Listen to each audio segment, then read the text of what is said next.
Good afternoon, everybody, and welcome to our brutally honest review of our time spent here in China. Now, this is our first trip ever to China. We spent about 70 days here. We experienced a lot. We've done a lot.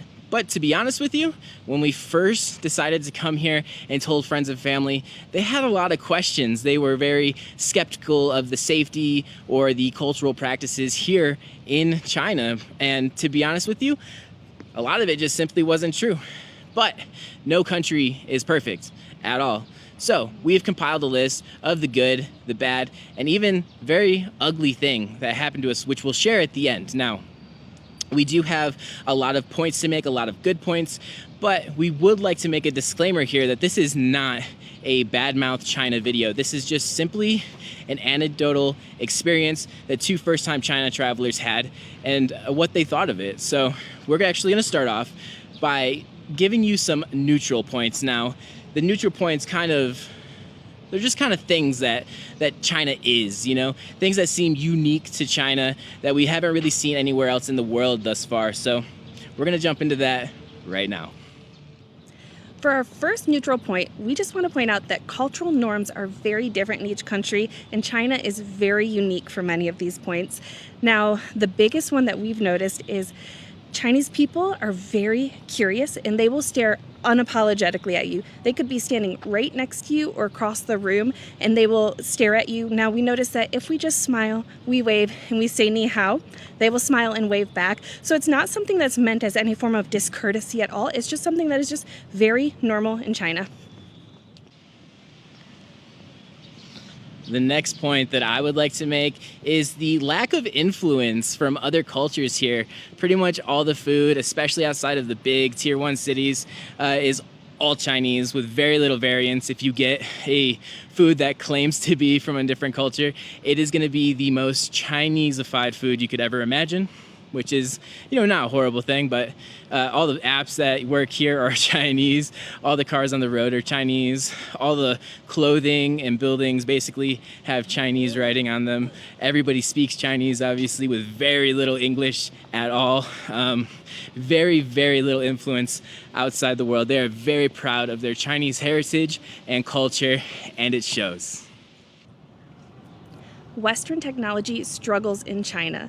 Google Maps is not going to work for you even if you download a VPN. I recommend you go and download an app called Maps and then find a tutorial online to change it into the English version. Google Translate can also prove to be very difficult when ordering from a menu.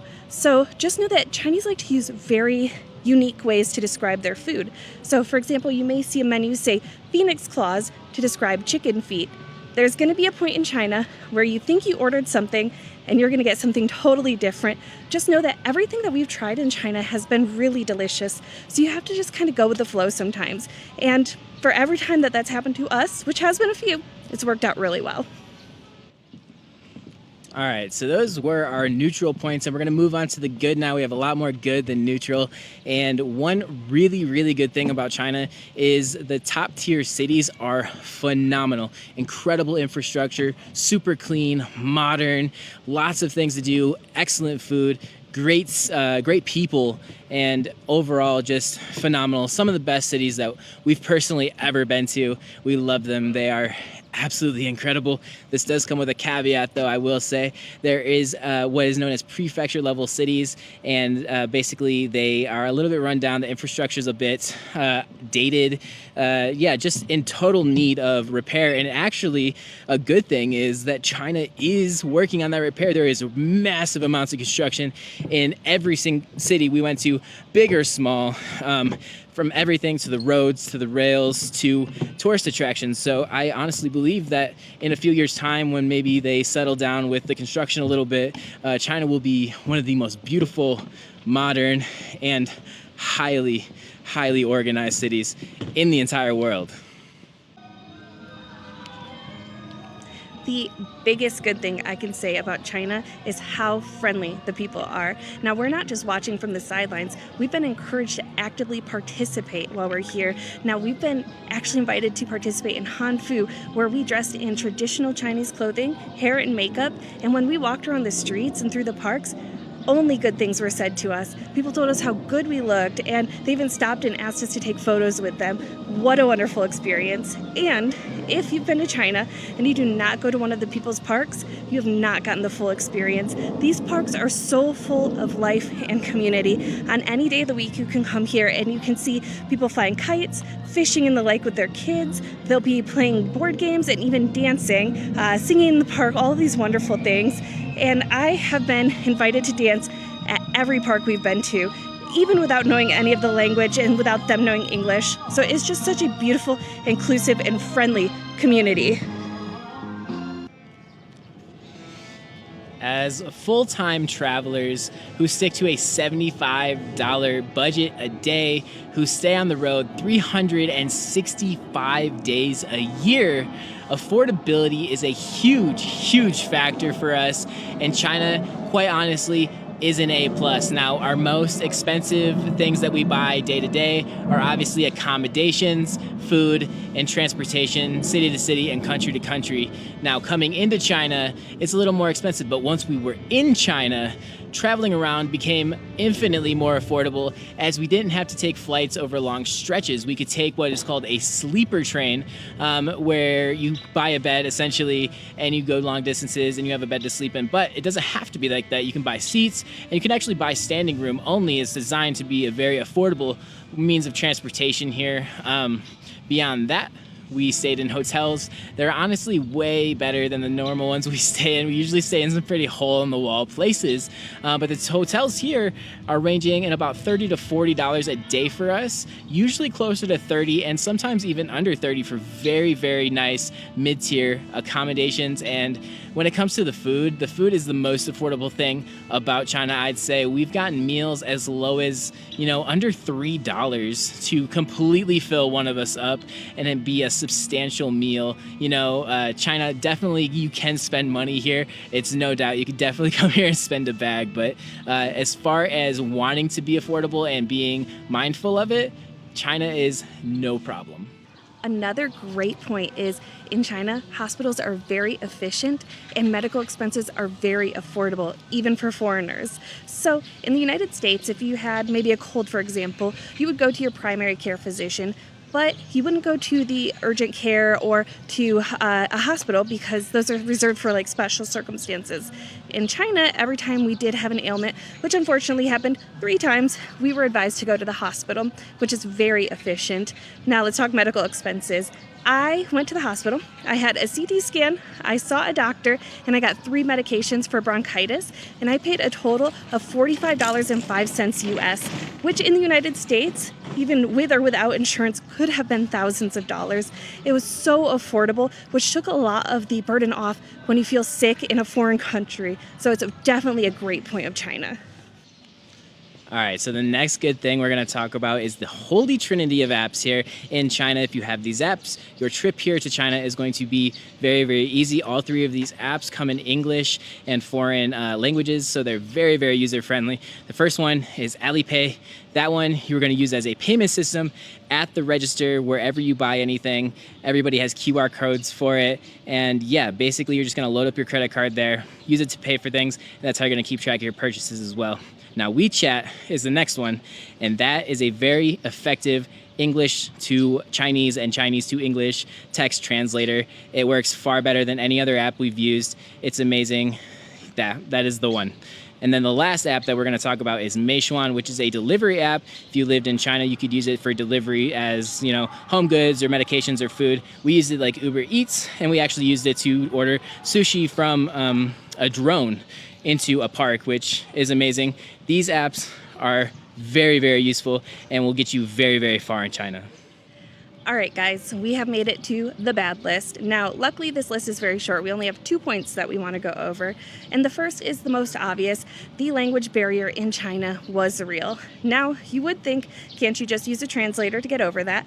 But that's not always the case. So the first thing is that Mandarin is a very tonal language. Now, you could be saying the same syllables, but with the incorrect tone, you're not saying the same word at all, which is hard if we try to communicate, but also for our translator. If somebody is willing to speak into our translator in Mandarin and it's not very clear or there's background noises, you can get some very weird translations. but also to the effect of using a translator. We have had a few circumstances where we notice that the young adults and the kids are very excited to talk to us, try to use their English and try to use the translator. Now, some of the elderly, we're not sure if they are like confused with the translator or if they're very off-put by it, but they'll wave us off. So there's been a few times where they've waved us off, they don't want to talk to us when they're trying to say something in Mandarin and we try to use the translator. So we've had to walk away from some times where we could have been making a connection with somebody or even from experiences that we wanted to have. So the language barrier is real. All right. It's time for my bad point, guys. It's something that absolutely drove me nuts for weeks, and I've actually become a little bit more tolerant to me. And to be fair, I will call it out. It is a little bit of a me issue because of where I grew up and what I'm used to, but the social etiquette here is, in my eyes, it's horrible. It seems like a very self-centered culture in a lot of ways, and before you really jumped on my throat on that one, just let me explain. So one good example of it is open mouth coughing. And when I say that, I mean just like that. Not coughing, not looking away, simply coughing, open mouth, wherever they are. I've had people literally cough on my face. I've been sneezed on because, again, they don't cover their mouth or turn away. I've seen people snot rocket on the sidewalk on the daily directly next to me. I have... what else? I've got a list here because it's so long and I could come up with way more, but basically I had someone pick their nose while talking to me less than a foot away from my face. Smoking is absolutely everywhere in this country. Me and Kirsten don't smoke, and we actually book hotels that only say non-smoking. And here in China, every single hotel we've had a problem with smoke. We will even have non-smoking signs in our room and an ashtray directly under that sign in the same room. So, and when I've brought it up to hotels, sometimes they just tell us, well, they're Chinese. There's nothing we can do. And that's just kind of how it is. Smoking is everywhere. I even had someone in our comment section tell us that smoking is a human right here. So smoking is inevitable. It is not something you're going to avoid. Lines. It doesn't seem like Chinese people really like lines that much, and we've had a million people cut us in all types of lines without even batting an eye.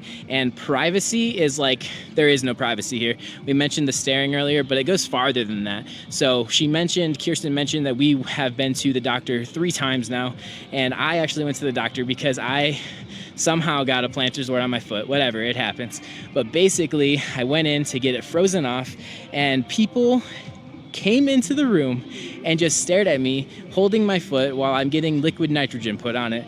And that could never possibly happen in the US.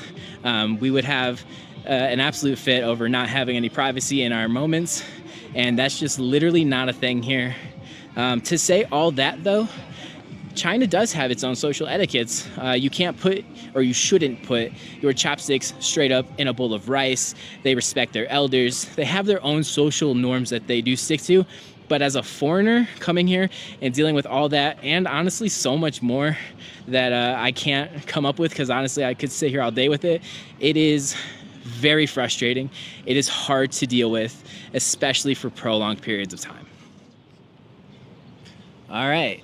You made it all the way to the end of the video, and we are going to reward you with one of the ugliest things that ever happened to us while traveling. Disclaimer though, this is not indicative of the people and how they are and how they treat people. This is a one-off experience and is told basically for entertainment purposes only. But we traveled up to Inner Mongolia to go to the grasslands here as well as the desert and learn about the Mongolian people and what it's like up here. And basically, as soon as we got to our hotel in Hohhot, the hotel works with a tour group, and they wanted to get us in contact with that tour group because it's basically the only main thing to do here. So we agree, and we meet with a representative of that company. We have some reservations because we don't speak Chinese, obviously, and we've been in China long enough to know that a lot of people really don't. So we tell her, like, we have to have English translation in some capacity. They need to speak it, or they need to be able to use a translator and convey the information to us, because we actually do really want to learn. And she promises us, she absolutely sells us this package. It's about $65 each, which isn't like the most expensive thing in the world, but it's definitely the most we've ever felt scammed out of. We agree to take the tour. We get on the bus the day of the tour, and nobody speaks English. The bus driver doesn't speak English. People on the bus already don't speak English, and we're like, that's fine, that's not our guide. We eventually pick up our guide. Our guide doesn't speak any English at all. We think, no problem, let's ask if they're comfortable using a translator, and basically they pretty much agreed to it. We get on the bus, we pick up everyone else, and we start driving. As we're driving away from the city, she begins an hour-long presentation, and we have no clue what's happening. We are waiting patiently for our turn at a translation. After, like I said, an hour, we come up to a rest stop for a break for everybody, and she just kind of is done.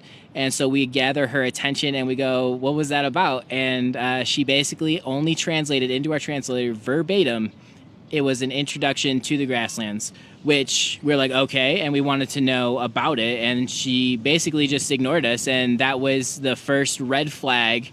And that was the first moment we knew, like, we messed up. Okay, so we leave that rest stop and we drive for quite some time still with no explanation. And we get to our first roadside attraction in Inner Mongolia and in the grasslands. And at this point, half the people load off the bus and then the bus starts moving. So we're in a little bit of a panic because we've got no explanation as to where we are or what we're doing. Luckily, the bus only pulled about, a few yards away and parked, and then the rest of the people got off. But everybody kind of dispersed in their own directions. So again, we're very confused. We don't have like a tour guide to follow. So I get off the bus and I find the tour guide, and I'm trying to get an explanation as to where we are, what we're doing, etc. And the only explanation I get is a picture sent to me on WeChat, and it just has explanation like horseback riding and a dollar amount. There's 3 or 4 items to do. So we're also confused too because this is not what we were expecting, to just stop at different locations and be paying for different experiences. Anyways, as I'm trying to get more details as to where we are and if there's any like free activities at this place, she walks away from me as I'm just trying to communicate with her and simply refuses to communicate with me. And so I try texting or WeChat message to the person who sold us the trip, and she said, I'm not there. What do you want me to do for you? Go find her. So it's not great customer service at this point on either front. I do find her eventually, and the only thing I can get her to tell me after 45 minutes is when the bus leaves. So we're both pretty fed up at this point. We decide we're just going to wait on the bus. Got about an hour and a half until the bus leaves. She did, however, come on the bus as we were sitting there, which was not a good decision for her because she came on the bus just to try to sell us horseback riding again. After I said, no, I don't want to, we're really frustrated. We asked for a refund. They denied. We said we just want to go back into Hohhot. They denied that. So she comes on the bus and she starts to use the translator only when she wanted to. And Tyler looked at her and he said, you don't want to translate? Bye-bye. And he did that. Bye-bye. Very dismissive, but also we felt so disrespected to this point. And she looks at him, and all of a sudden, she can speak English and says, Why bye-bye? Why bye-bye? And then proceeds to badmouth him to me in translation, saying, oh, I just have no words for this, and is so surprised and about how disrespected she was. And I said, we feel disrespected. We're not getting what we paid for. We're not getting any explanation. We're just sitting on a bus in the middle of nowhere. She proceeds to try to sell me horseback riding. And I'm like, read the room. I said, no, I don't want to go horseback riding. And then she tries to give me a ticket to go into, she first tries to sell us a ticket to go into this gardens, fields, whatever we're at. And when I said no, she said, why don't I just give you a free ticket to go in? So after she's disrespected my husband, now she wants to give me a ticket for free to go in and ignores him. So again, just horrible service. We said no, honestly, just leave us alone. We're going to wait here until the bus leaves. We'll go to the next location. And at minimum, I got her to tell us what time the bus went to each different location and just the general itinerary, nothing else. No explanation of the grasslands or the people, but just lunch at this time, dinner at this time, hotel at this time. So we take the bus and we go to the next location. All right, so we drive over to the next location. I want to say maybe another 30 minutes. We are probably close to 2.5 hours outside of the city now. We are in complete remote grasslands. There are hardly any houses or buildings of any sort. We roll up to what is basically a yurt hotel, or like a traditional Mongolian huts is basically what they are. Each person gets their own individual hut. and then there is like a giant hut in the middle that is more like a lobby convention center type thing. We pull up in our bus. There are people there in Mongolian attire that are waiting to greet us with some type of greeting ceremony. The guide does not even try to look at us or say anything about what we're supposed to do or what it means or anything about it quite at all. Again, I am very fed up at this point. I feel very disrespected, and I don't really feel like participating in something that they clearly do not want me to participate in. So everybody gets off the bus, they do the ceremony. I kind of just walk on by. I don't make any faces, I don't say anything. I just kind of just walked on by. But Kirsten, being the nice person she is, tries again. Another little olive branch, and she says, you know, I want to insert myself into the situation and try to make myself a part of it, essentially. And so they show her the physical actions of the ceremony, but again, when she asks about what the ceremony is or means, she gets absolutely nothing.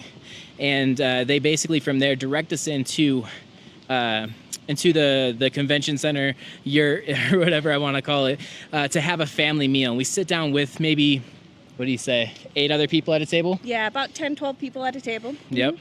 So we're sitting down with a bunch of strangers who can feel the tension. They can see that we're not happy. And we're supposed to share a meal with them. They come in to do the meal. They give a speech before the meal. Again, no explanation as to what it is. The dishes are laid down. No explanation as to what the dishes are, even though, you know, we want to know. And there was actually a little kid sitting next to me, and he was the best one of the group. He was maybe 12 years old. He knew a little bit of English, a tiny bit, but he knew how to use a translator too. And he wanted to talk to us, and he wanted to be nice to us, and he wanted to, you know, let us know what the dishes were and what was good and what wasn't. But after that very awkward meal, which was fine, I guess. A lot of people at the table did say welcome to China, so they were trying and obviously could feel the tension. We make our way out of this place, and everybody else goes to the horseback riding that they've been trying to sell to us. And so because we didn't buy it, we asked the guide, what are we supposed to do, you know? And she basically, no lie, just points off into this random field. She's like, you can go there. What does that mean? What's over there? We have no idea. There was no explanation. We actually walked that direction and found nothing. There was nothing. It was an open field. So after that, with the only information we're giving is, you know, this time meet at the bus, this time's dinner, etc., we know that we're meeting back at the bus and we're going to a traditional Mongolian village, which we're very excited about. We're here to actually learn about the culture. And so we get on the bus, we head towards this location, explanation given, again, no translation, no surprise at this point. We're just trying to get what we can out of it and trying to alter our expectations the best we can. And they have a specific way of introducing themselves with respect when they get off the bus and meet the people of the village. We're not told, but that same sweet little kid tells us there's a hand gesture and a thing to say. Again, Tyler chooses not to participate because if he's not been given these instructions, he's pretty done for the day. I try again, and I get some giggles from the tour guide even, so I don't know how to feel about that. I'm just participating the same way everybody else is. Clearly, we're all uncomfortable. So we get into the village, and right before she's going to be giving her guide around, I said, can you give me some facts about what we're seeing? So at this point, I'm not even expecting like a full translation of what it is. I said, just, can you give me some facts so that I can appreciate and understand the culture and what we're seeing here? And her response to me was, I find it very hard to translate. And I said, I don't understand. You're using a translator right now. You just type and it translates. And then she said, it's not very important, just take in the views and the scenery. So I am annoyed, but we're here, and we are stranded with people who will not communicate with us. So now, not only is she telling us we're not important, but I do like to note that she is saying that her culture and their culture is not important. Disrespectful on so many fronts. So we continue with the group, and this kid can obviously, you know, see what's happening here, very mature for his age. And so as we walk with the tour group and just told to take it in visually, somebody else starts actually guiding the group in Chinese and Mongolian. And so the kid starts translating a few things, just saying, this hut is important because of this, etc. On the translator, it's not even speaking to us. And I don't know if his parents got upset or if the tour guide got upset because they stop him. So the only person who's trying to give us an olive branch here is told to stop, which is so sad because he was using, had such a good heart for this. And the tour guide tells us, and this was the final straw, tour guide told us, just go off on your own and go take in the views. And they dismiss us from the group.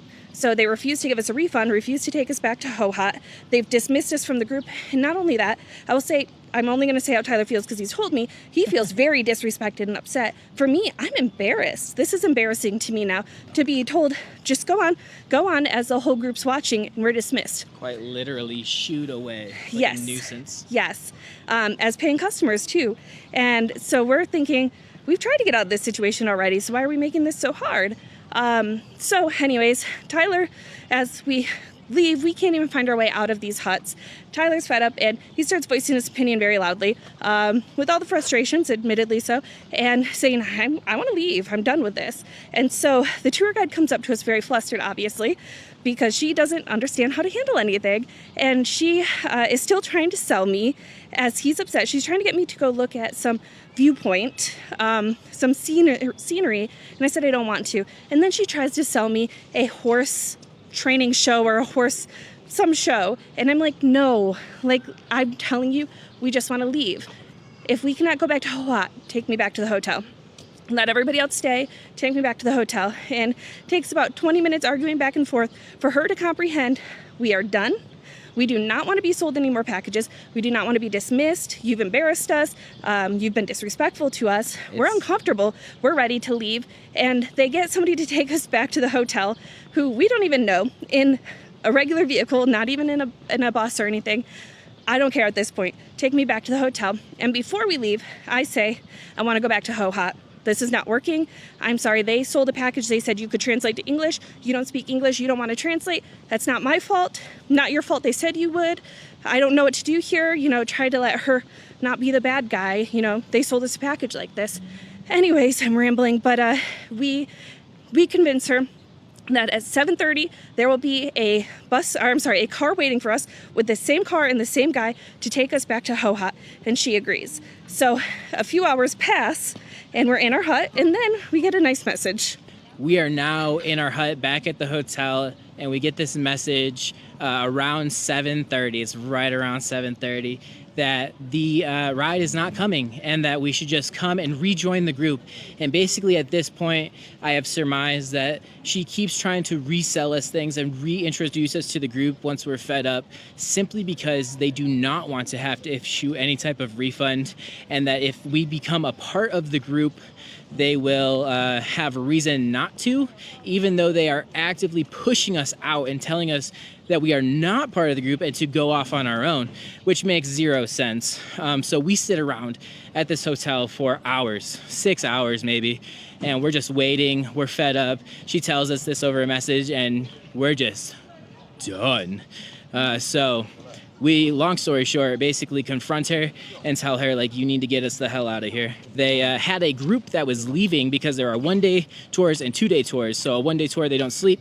2-day tour, they sleep over.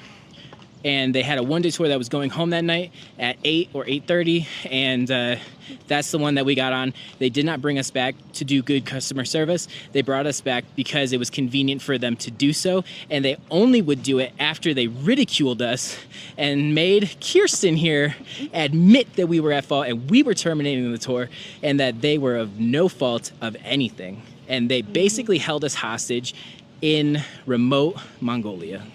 Yeah, it was rough. It was rough. And I did try refusing at first, but they were very insistent. Well, then you're staying. And so for us, it was more important for our safety and sanity to get out of that situation because it was very stressful. So that was the worst travel experience I have ever had. All right, so that was our list of the good, the bad, and the ugly. Again, the ugly is not indicative of the Chinese culture or people. It is literally just a one-off that happens. You can get scammed in any country, and it is something you should look out for when traveling. However, let us know. Let us know what you think of the list. Is there anything you would add? Tell us your horror story while traveling. We would love to hear it. Till next time, guys, safe travels. Bye, guys.